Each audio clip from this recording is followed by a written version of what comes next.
I've talked a lot about Japan newly becoming multicultural because I find it fascinating. I'm not just talking about it because, I'm interested in Japanese culture, but also because the whole way in which Japan is interacting with mass migration and multiculturalism and that ideology follows exactly the same blueprint that has happened in the West. It seems to suggest that there's some sort of objective criteria, some sort of series of stages that countries go through whilst dealing with this up until the point that the native culture is entirely displaced. And as it's been pointed out, this has been going on and attempted for a long time. This is from 2006. This has been dug up recently. Newsweek magazine saying the new face of Japan. Foreigners are not only coming, they're staying. And they've got some Is there Asian people, an Indian fella maybe, and a European. Yeah, I mean, there's no Japanese person there. No. The new face of Japan is apparently not Japanese. Fall arts. Ubisoft have been taking notes, apparently. Also, they look very stern and serious. So that's 19 years ago. I know, yeah. Yeah. But it wasn't sticking, and instead, until recently, basically there was their financial problems were leveraged by NGOs to impose mass migration on them, because culturally and politically the Japanese don't want it.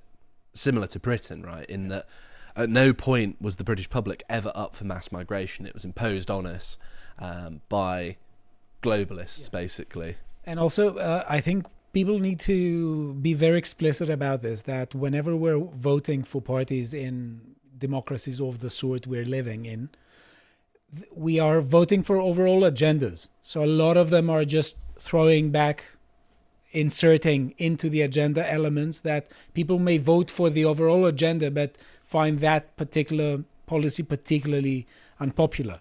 I think that this is what goes on with mass migration. No, very much so. I've mentioned this one before, but this was back in December.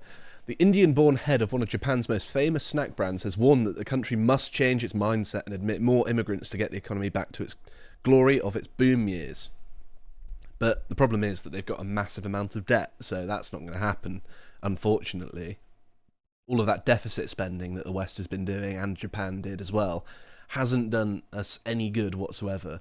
But the idea that the solution to your economic woes is more Indians, basically, is not true. It doesn't make any economic sense, because you're hiring people from a country which has a worse per capita economy than you have, right, in Japan.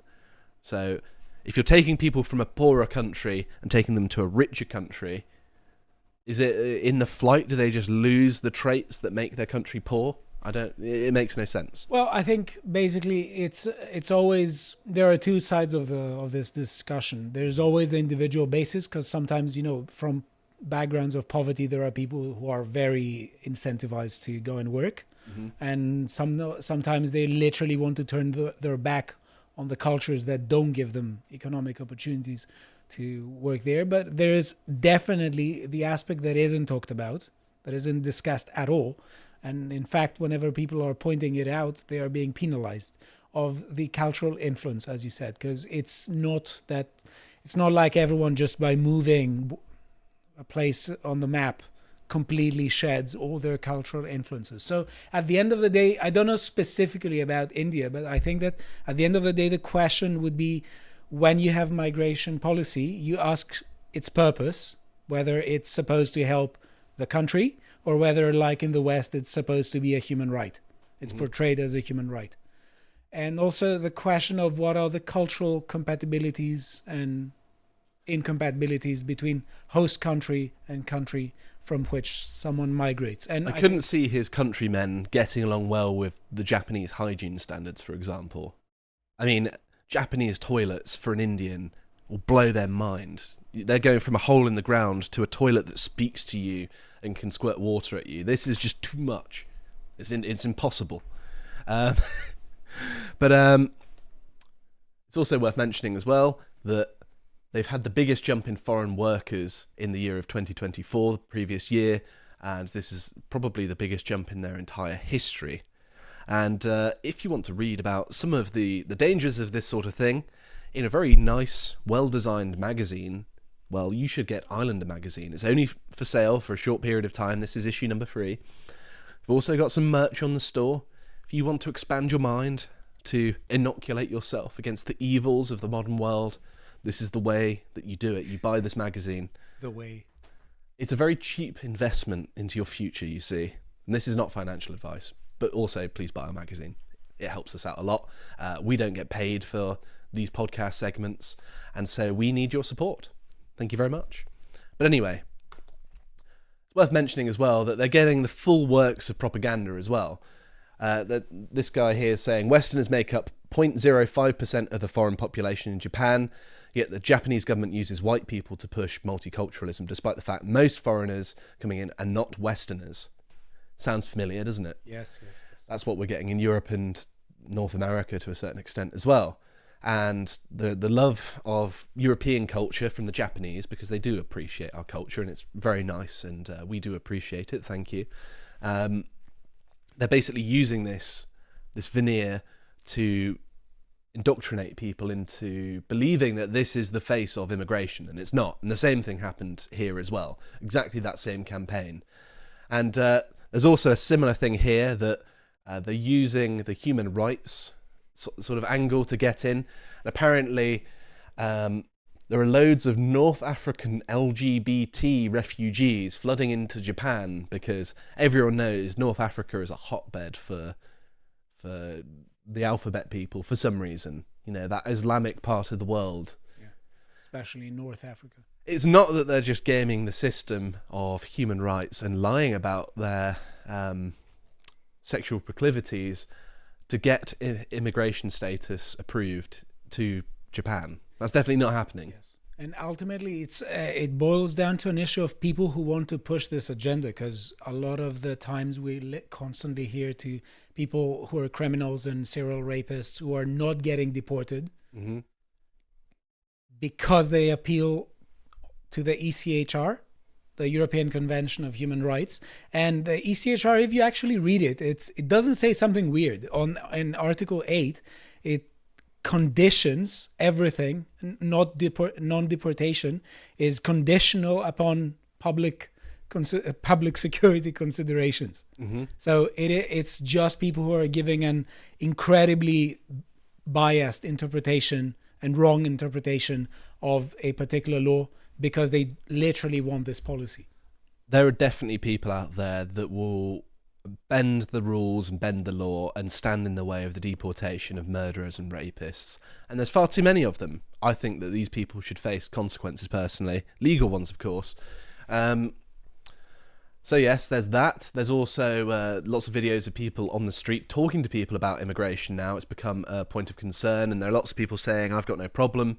And they're basically saying immigration is good for the economy, and as long as they accept our way of life, they should be welcome. They're trusting out that line, which us Europeans are sort of turning our back on now. We've realised where that leads.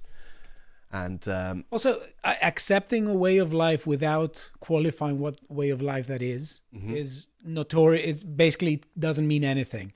Well, it's basically an impossible standard to completely adopt someone else's way of life, unless it's very similar. Exactly. You know, if I were to move to like Ireland or Scotland, I could adapt to the way of life because it's very similar to the way of life in England. Exactly. Yes, but also the issue is that in Europe, one of the things that people care about is also, you know, they want to be patriots. They want their countries to flourish and solve demographic adverse demographic indexes. And one of the main problems is that with mass migration, it becomes incredibly more difficult for people to for let's say workers, especially, you know, as you go economically down, you go to less specialized jobs. It becomes much more harder to have a family because the increase of people in the country drives the wages down. It becomes essentially impossible. Well, it's basically But also Japan does have an issue with demographic indexes for a long time now. They do have a large population though. They've got, 125 million people or something like that, in that ballpark. And so that it's not like they're going to ever run out of people, demographically speaking, but they have a very top-heavy population pyramid with lots of old people relative to young people, don't they? But it's my personal belief that this sort of thing, I know it's a bit of a tangent, but I think that a lot of focus is overstated on it, and I think that actually it's probably a natural corrective to adverse environmental conditions. If you make the conditions right, people will have children because you're programmed to want to do it. But here we have an advert put out by the government, which is showing a Westerner not knowing how to sort out her rubbish, and it's caused a problem. And the whole advert is that people believed that she was doing it on purpose because she's dirty and horrible and mean. But actually, a Japanese person teaches them the correct way of doing it, and therefore they become friends, and she cooks nice food for them. Go out, you dirty European. Yeah, and I think the intention here is clear. It's not necessarily the Europeans that are making all the mess, but they're trying to say, listen, Japanese people, you should pick up the slack for what these people are failing to live up to your standards. And maybe if you do, you can get something out of it in the end. You can make a friend who will cook you foreign food that's tasty. And I mean, if it were actually Europeans, it'd be a nice sentiment, but actually it's potentially dangerous people in Japan from what we're about to see. And also, I'm sure that in the ads, they are giving a kind of facade they think is going to be received as more respectable. It is worth mentioning as well, though, that now US aid has been cut. There might be fewer astroturfed left-wing causes because apparently Black Lives Matter was found to be funded by US aid in Japan, because it is a bit weird that the Japanese got involved in that. It's like, why would they be involved? I mean, why would I don't they know. care? I don't know. I don't know why anyone cared, to be honest. I'm a sane man in a world of insane people, Stelios. When I saw the video, I was just like, what was the problem? Who cares? He was a criminal. Got what he deserved. Anyway, enough about George Floyd. Another thing as well is that companies are now eligible for a 720,000 yen reward, basically. They'll just be given like a grant if they hire foreigners over Japanese people, which is the equivalent of 484 US dollars, I think. Is that right? I don't know. That can't be right because it's 3,738 pounds. I don't think the pound has become that devalued overnight. But it's a reasonable enough portion of money that's obviously going to shape things, isn't it? Yes. And that's unfortunate. And it's also worth mentioning that even though Japan's opened up to immigration, Poland... where's that link gone? I think that's afterwards. Yes, it is. Poland has overtaken it in real GDP per capita at purchasing power parity. So that's a better GDP metric, I suppose, than before. And Poland, famous for not having much mass migration, and they've had a little bit more thanks to globalists getting into power in Poland. But it's worth mentioning that you don't need to have multiculturalism to grow your economy. It's not true. Yeah. All of the metrics suggest otherwise. It's also worth mentioning as well that they don't need people to fill skills gaps, because Japan has something like 10 times the number of practicing pharmacists that the Netherlands has. And the Netherlands, if you know your European countries, is one of the more functional European countries, right? Yeah. Everything's very neat and tidy and works and is nice. And so if Japan has 10 times that, perhaps maybe they've got enough people in Japan to fill these gaps and then some, by the looks of it. I mean, this is just one example, of course, but it goes to show that you don't actually need foreigners to prop up this, because, of course, you can train people at home. And there are people talking about this. There's a guy here talking about how you can deport all illegal migrants, and that they want to start with the Kurds because they're causing the most problems, which they certainly are from the previous coverage. And also there's another one here. He was saying that foreigners who don't respect Japanese culture and bring their own culture instead should leave, and that only foreigners who love Japan and want to integrate should be allowed to stay. So they've still got this sort of this line of, well, if you integrate, you're okay. But again, as we mentioned earlier, a lot of Europeans have hardened against this, that Unless you're from a specific culture that's similar to ours, you can't really integrate. There is no integration from certain countries. Yeah, because integration can be, we need to distinguish between integration in public discussion and political rhetoric and actual integration. Mm-hmm. It's I also don't think it's that desirable unless someone's already from a very similar culture already, and you've got compatibility. It doesn't really make sense. Like going to, I don't know, Papua New Guinea, and I pluck out a tribesman and take him to England, is not fair on him or the people around him to expect him to integrate because he's from such a different culture. Yeah. No, I'm not disagreeing with you. Of course. What I want to add to the conversation is that a lot of the time exceptions exist, but it's too utopian to just look at it as an issue of possibility. Mm-hmm. You have to look at it as an issue of probability. You've also got to just look at the results in reality. Exactly. That's why I'm saying.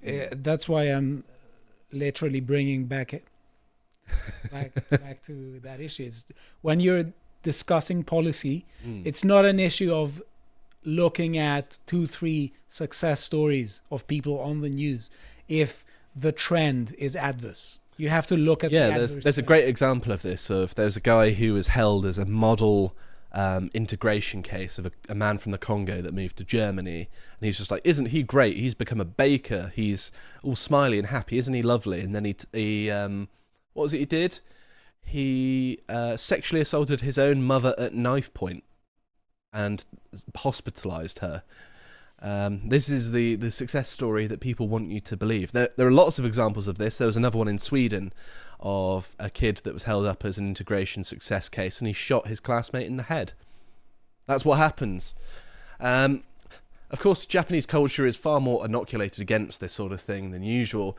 It's usual for, well, it's not unusual, I should say, for places like Japanese restaurants to have signs in the windows saying Japanese only, there's no one who can deal with foreigners, I'm sorry, basically, please leave us alone.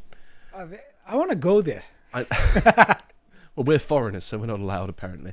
But I respect this sort of thing. It's basically saying, it's acknowledging, hey, we can't speak your language, so unfortunately we can't deal with you. But this should just be allowed. In Britain, this would be illegal. Yeah, it would be non-inclusive. You're going to fine. You might even get sent to prison.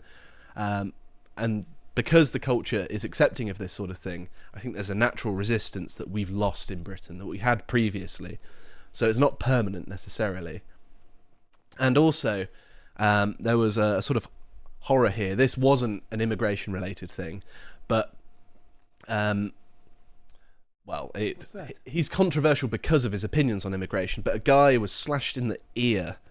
He had his ear slashed. A bit like Trump, actually. Maybe he's a Japanese Trump in waiting. And is bad for you. Here's a video of what happened. You don't see anything, but keep an eye on that guy with the green jacket there. He's just shaking hands, and the crazy left winger just tries to attack him with a knife. And I think it's because he's a right winger, and unfortunately that's bad, but according to some people. There's the guy that did it, I think, that guy. So yes, maybe there is a Trump in waiting. He had his ear injured, as you can see there. He's got a little thing covering his ear. If he manages to mass deport all the people causing problems, then that's something good. And they've also got things like this that we get in the West as well. People that care about Palestine for some reason. They've got the same thing of the left loves waving Palestinian flags, but if you wave your national flag, you're hateful and racist and bad, blah blah blah blah blah. We have this here as well, and throughout the US and Europe. May I direct you to the graph? Yes, this is about in-group preference. Conservatives prefer people closer to them, like a normal human being. Leftists prefer space dust over their family, and therefore should not be listened to in any sense whatsoever. And that's a perfectly reasonable point. Even though I'm being a bit hyperbolic, and also you're not hyperbolic at all. And actually, it ties a lot to what we said before about rhetoric. Mm-hmm. Rhetoric very often tries to conceal truth. Mm-hmm. So they overcompensate with their humanistic rhetoric because deep down, a lot of them hate human beings. They love talking about humanity in their head and to other people, but they literally don't They have love other people. they have a sort of skin suit of caring about other human beings, but when you actually look at the research about how they feel about other human beings deep down when nobody's watching, it's pretty dark, to be honest. I've looked at that psychological literature. They're also LARPing as Hamas for some reason, some of the leftists, which I think is funny. I mean, this one in particular, I don't know why it's so funny. But yes, that's going on as well.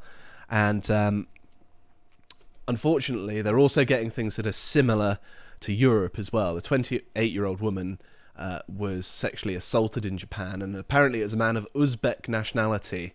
He was arrested on the spot. Apparently he dragged the woman away on her way to work in a car park. And apparently this happened at 8 in the morning as well. It's not like the middle of the night. It was a lady basically just on her way to work, I guess parking her car. So it's someone just going about their ordinary daily life, and they were attacked. And this has obviously got Japan pretty riled up. It doesn't happen that often. The fact it's an Uzbek, a foreigner, that did it has obviously got them worried. And I think that this is symptomatic of a wider problem. There have been lots of Kurds doing similar things. And it's just that part of the world, unfortunately, is like that. And you can't change that aspect of their culture. You don't know who you're going to get in, so it's better not to allow them whatsoever, in my opinion. We see several of these groups coming from that region that are overrepresented in sexual crime, 6 times more than the massively overrepresented than the native population of European countries. It's a massive discrepancy. Now, Japan's not entirely rid of its own domestic problems, so there was a case of a YouTuber who she was streaming to about 6,000 people watching live, and she basically streamed her own murder. So, yes. Murder or suicide? Murder, as in someone killed her while she was streaming. And apparently, it was this guy who is a 42-year-old man, and apparently he lent her money, 2.5 million yen, which is around, according to this Canadian outlet, 24,225 Canadian dollars, which is a lot of money. And apparently she didn't pay him back despite a court order to do so. And apparently he was lending her money for years. And then they found receipts for bank transfers and things like that in his apartment after he carried out the murder. And apparently he admitted to the attack, but said he didn't mean to kill her. But according to the police, he used a survival knife to stab her in the head, neck, and torso, which kills people, believe it or not. So yeah, I don't buy that he didn't intend to kill her. And yes, so there is obviously horrific things still going on amongst the native Japanese population, but this is far rarer than it's come to be in Europe, because the foreign population massively increases the rates of violent crime in Europe and North America. That's why it's important to focus on probabilities and also on statistics when it comes to crime, and see how it's distributed per capita. Because if you have 10 people from a place and they commit 50 murders, 50 murders on its own isn't going to look a lot. But if you consider that there are 10 people, it's massive. Of course. That's the per capita. You've sort of presaged my point in bringing this up, that people will point out that, well, Japanese people sometimes do bad things as well, but it's not on the same scale, and it's quite often not to the same degree of severity as some other cultures, right? If you look at Japan's crime rates abroad, they're often the nationality that is absolutely at the bottom for rates of crime. Like, they disproportionately are not criminals, more so than pretty much everyone. Yeah. And in European countries, usually if they have national metrics, the Japanese are the best. They're the best people to have visiting your country. And to have this alongside, you know, some of the violence that they have recently seen from places like the Middle East, then it's a real stark difference. And the problem here is, though, that most people remember stuff by how easy it is to recall to mind. And it's not necessarily by proportion. They're not people aren't very good at probabilities and being statistically numerate. And so they'll recall things like this and say, well, things go on in Japan, but actually, if you look at the data, there's a massive imbalance already. Yeah. From a philosophical perspective, there's a very nice distinction between the combative or competitive virtues and the cooperative ones. And in cases of war, it's the combative ones that are being highlighted, where they are accompanied, with escalation of the situation.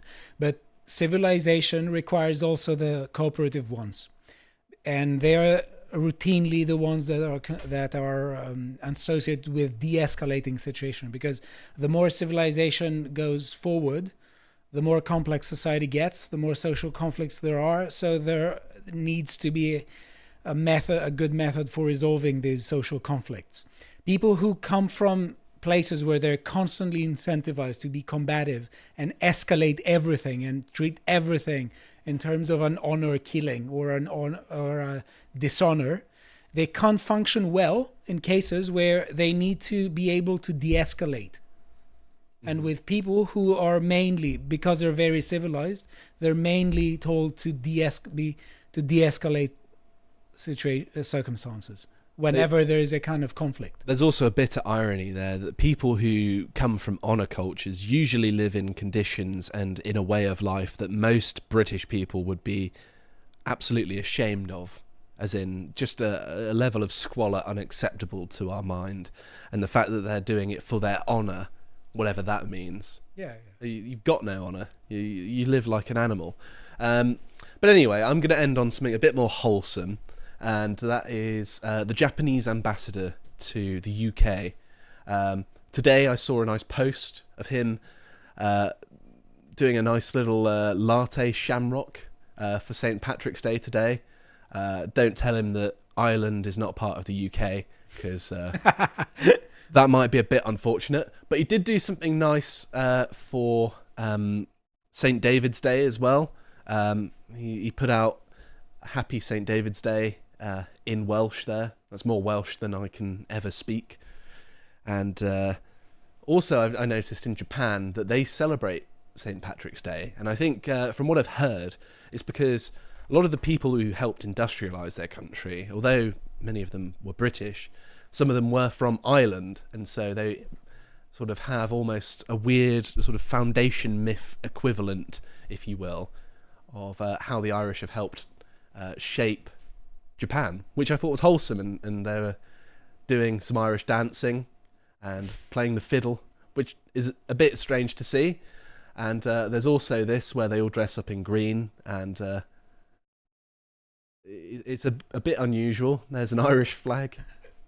So yes, I wanted to do this just as a little palate cleanser, because it's a lot of horrible stuff, isn't it? I did like them dressing up the dogs as well.